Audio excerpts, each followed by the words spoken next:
Where better on a warm spring day to discuss the viability of the demands of the Extinction Rebellion than with a panel including a former climate change minister, ex-Downing Street spin doctor and the heads of a couple of environmental think tanks in a garden cafe on the banks of the Thames.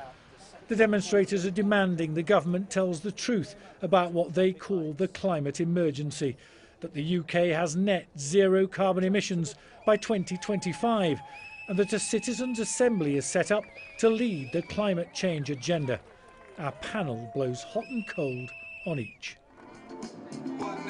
If that's telling the truth means that there's some sort of conspiracy of silence, well, that's complete nonsense. I mean, here in the UK, we've actually got a lot to be proud of. I mean, emissions are now 44% below where they were in 1990, and I don't know of any other major industrialised country that's made so much progress as we have in cutting emissions. One of Extinction Rebellion's aims is simply to get people talking about it more in the media, in politics, and having those sort of garden fence conversations, and you'd have to say from the evidence of the last few days they're succeeding on that. There's no point having a target that is too easy, because everyone will look at that and say, well, this doesn't mean anything at all. We can do that standing on our heads. But nor is there any point setting a target that is so implausible that the whole process loses credibility.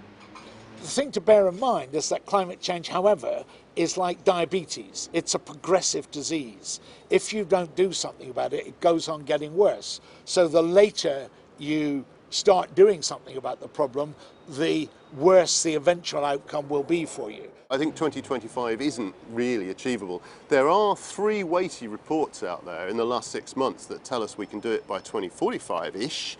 So you'd have to say that, you know, it is a question of when.